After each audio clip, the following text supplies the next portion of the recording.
आथिखालाव आसामाव थाखानाय जा मोन 14 स्केड्युल ट्राइब दङ बिसोरनि जेबो खहा जायालासेनो गोदान जा मोनद'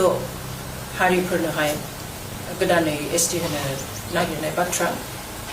बेनि बेलायाव बुंगासिनो जे जेबो खहा जायालासेनो थाखानाय मोन 14 स्केड्युल ट्राइबफोरहा एबा ट्राइबेलफोरहा जेबो खहा जाया आरो खहा जायै बायदि गोदानै बिसोरखौ थिसनदों बेयाव खुनु आसलते जुक्ति गैया खुनु बेबादि फर्मुला थानो हाया खारन भारतनि संबिजितावहाय मोनसेल' एसटिनि बाथ्रा दङ बेवहाय बे खहा जायैनि बाथ्रायानो गैया बेनिखाय जों सानो जे बिथांमोना जायफ्रा नागिरदों बिथांमोना ओबीसी हिसाबै दङ ओबीसी हिसाबैनो बिथांमोनखौ मोर पावार होनांगौ जिखिनि बिथांमोननि जौगानायनि राहा लामा बेफोरखौ नागिरनानै होनांगौ आरो गुबैयै बिथांमोना मानि थाखाय एसटि नागिरदों स्केड्युल ट्राइब जानो नागिरदों बेखौहाय आइडेन्टिफाइ खालामनांगौ जाहोनफोरखौ जे मा जाहोननि थाखाय बिथांमोना गोदानै एसटिआव हाबनो नागिरदों आरो बे जाहोनफोरखौ एसटिआव सोआलासिनो बेफोरखौहाय माबादिहाय सल्भ खालामनो हागोन माबादिहाय समाधान खालामनो हागोन बिनि लामाखौ सोरखारा आसलते नागिरनो नांगौ खारन गोदानै एसटि थिसनोब्ला बेयाव खहा जायैनि खुनु रावबो बेबादिहाय फर्मुला दिहुननो हानाय नङा आरो बेखौहाय बे थाखानाय एसटिफ्रा गनायनायबो नङा दिनै स्पेशली आहमनि बेलायाव जों नुदों जे बिथांमोना बुंदों जे जोंनो साख्रिनि रिजार्भेसन नाङा आरो एडमिसननिबो रिजार्भेसन नाङा अब्ला मानि थाखाय एसटि जानो नागिरदों बिथांमोना क्लियारलि बुंदों जे जोङो आसामखौ बासायनो थाखाय तो आसामखौ बासायनो थाखाय एसटि नङा बिथांमोना आसाम एसेम्ब्लियाव आयेन आफादावहाय आयेन दाहोनो थाखायसो नारसिननो नांगौ जे माबादि आयेन दायोब्ला आसामखौ बासायनो हागोन आसाम बिधान सभा दङ एसेम्ब्लि दङ सोरखार दङ तो बेयावहाय ओरैबायदि खान्थि दानांगोन ओरैबायदि ल' दानो नांगोन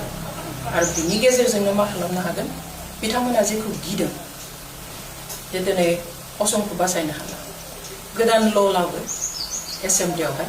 असमखौ बासायनो हागोन गोदान ल' लाबो आसामनि हारिमुखौ बासायनो हागोन गोदान ल' लाबो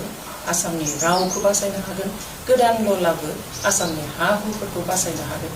एसटि जानानै बेफोरखौ बासायनो हानायनि लामा गैया आरो जुदि बेखौनो हायोमोनब्ला दिनै जों मोन 14 एसटिफोर दंखायो अब्ला मानो हायाखै आरो बे मोनद' माहारिफ्रा एसटि जानानै बोरै आसामखौ बासायो बेवहाय जों नुनायाव बेयो जोंखौ नाख्रेबनायनिसो मोनसे साननाय बादि नुहुरो नाख्रेबनो थाखाय लानाय मोनसे थांखि बेवहाय बेखौ जुदि जाहोयोब्ला जों जोंनि इयुनखौ स्पेशली इयुन जोलैनि इयुनखौ जोङो खोमसि खालामना होनाय जागोन बेवहाय जोंनि जायफोर दैदेनगिरिफोर बिथांमोनाबो साननो नांगोन सोरखारा माबा मोनसे साननानै माबा मोनसे मावोब्ला बे आलादा खोथा रायजो सोरखार आरो सेन्ट्रेल सोरखारा खिन्थु जोंनि गावनि जाय राजखान्थियारि गोहोखौ जोङो थै जिउ होनानै मोनदों बे राजखान्थि गोहोआव थानाय जोंनि दैदेनगिरिफ्रा जाहाथे बेबायदि एनअसि होनानै बा गेजेर गेजेर खोथा बुंनानै जाहाथे जोंनि जा थाखानाय मोनखानाय जोंनि रैखाथिनि थाखाय जि जोंनो मोनसे दाहाल बादि होनानै दोनदों बे स्केड्युलखौ जाहाथे खोमानानै लाया दिनै आहमफ्रा बुंनाय बादि पस्ट राजबंसिखौबो आं दाख्लै बुंदों जे बिथांमोनाबो बुंदों जोंनो साख्रि आरो एडमिसननि बेलायाव जोंनो रिजार्भेसन नाङा जोंनो हानि मोन्थायनि थाखायसो एसटि नांगौ हानि मोन्थायनि थाखाय बिथांमोना एसटि गैया नाथाय दिनै जोंहानो दिनै एसेबां बोसोर जों आंथ' जोनोमनिफ्राय नांगौखौ एसटि होननानै मिथियो स्केड्युल ट्राइबनि सिङाव बर'फ्रा होननानै मिथियो अब्ला थेवब्लाबो जोंहा दिनै हानि जेबो रैखाथियानो गैया दिनै ट्राइबेल हिसाबै जोंहा ट्राइबेल बेल्ट एन्ड ब्लक दङ खिन्थु बे ट्राइबेल बेल्ट एन्ड ब्लकआव सारा आसामनि जितु ट्राइबेल बेल्ट एन्ड ब्लक दङ बिनि 5,25,000 बांसिन बिघा हाया दिनै बेदखल जानानै दङ नन ट्राइबेलफोरा हाबनानै दङ बा एसटि जानानै जों दिनै ट्राइबेल बेल्ट एन्ड ब्लकआव मा रैखाथि मोनो दिनै बिटिसिनि मोनबा डिस्ट्रिक्टआवहाय 10,000निख्रुइबो बांसिन माने बिघा 80,000 बिघानिख्रुइबो बारा हाखौ दिनै नन ट्राइबेलफोरा कब्जा खालामनानै दङ एबा बेदखल खालामनानै दङ दिनै हाइकर्टआव केस खालामबाय हाइकर्टआ अर्डार होबाय जे ट्राइबेल बेल्ट एन्ड ब्लकनि बे नन ट्राइबेलफ्रा बेदखल खालामना थानायखौ एडिट खालामनांगौ होखारनो नांगौ नाथाय खालामाखिसै दिनै 2019 मायथाइनि 30 डिसेम्बराव मोनसे अर्डार होदोंमोन हाइकर्टआ डिसिफोरखौ दिनै बिटिसि सरकारखौ आसाम सरकारखौ जे बे दखलनि जायफोरा आयेन बेरेखायै ट्राइबेलफोरनि हाखौ दखल खालामनानै होनाय बेफोरखौहाय गासैखौबो होखारनो नांगौ आरो बे हाफोरखौ उदां खालामनानै ट्राइबेलफोरनो होफिननो नांगौ दिनैसिम खालामाखिसै अब्ला बिथांमोना एसटि जानानैनो हानि रैखाथि मोनगोन होननानै बोरै सानदों बेनिखाय खोथाफ्रा एसेबां इजि नङा आरो सम बिजिताव कुनु माबा भि माबा आर माबा इउ बेफोरबायदि कुनु एसटि थानाय माने गैया जानोबो हाया आरो बेफोरबायदिखौ जुदि मालाबा दिनाव खालामोब्लाबो जों सानो बेफोरनि थाखाय अनेक बोसोर नेनो नांगोन अब्लासिम हयथ' जेबोआनो थाहैनाय नङा खालि जोंनि गेजेराव बे नांलाय खमलायफोरा जालायबाय थागोन दिनै बायदिसिना गिदिर गिदिर इस्युनिफ्राय डाइभार्ट खालामनानै जोंनि जि मोन्थाय बेखौ दिनै लोरबां खालामनो नागिरदों बेखौ जोंनिफ्रायबो स्टेन्डखौ जोङो क्लियार खालामो आरो बेखौहाय दिनैनि खोथा नङा आं पार्सनेलि हिसाबैबो आं गोबां बोसोरनि आगोलनिफ्रायनो बे जिथु प्रप'जाल फैबाय थादों बे प्रप'जालनि बेरेखा आं बुंगासिनो बिथांमोननि जौगानायनि बेरेखा जों नङा नाथाय जि जाहोनफ्राव बिसोर नागिरदों बे जाहोननि थाखाय एसटि जानांगौनि जेबो गोनांथि गैया बेनिखाय जों सानो जे खालि जोंखौ मोनसे हारासमेन्ट होनाय जों ओरैनोबो जोंहा जेबो गैखाया आरो गैयिखायनो जोंनि रैखाथिनि थाखाय बे बेबस्थाखौ खालामदों आरो दिनै बे बेबस्थायाव जुदि जों खालि 45 लाखसोल' मानसि दङ 14टा मोन 14 एसटि ट्राइब्सफोरनि गेजेराव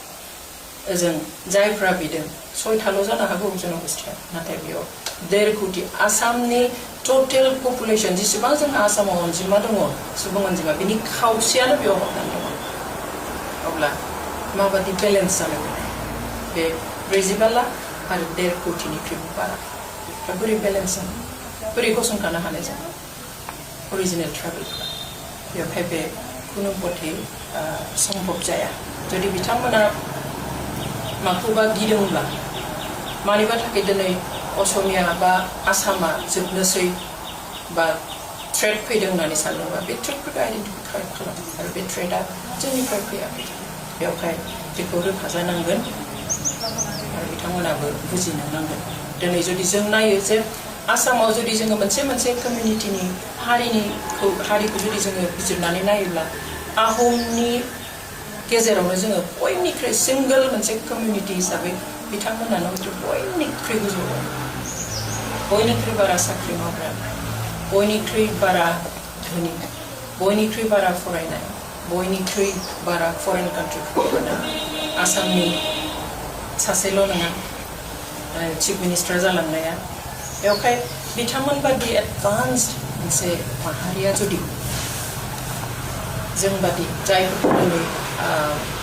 एसटि मर्यादा होनानै दोनथ'आबा रैखाथि होआब्ला जोबलांगोन होननानै साननाय बे हारिफोरजों जुदि दिनै थाफानो नागिरोब्ला बे जोबोद दुखुनांथाव आरो दिनै सोरखारा खालि राजखान्थिनि मुङाव राजखान्थि खालामोब्ला मोजां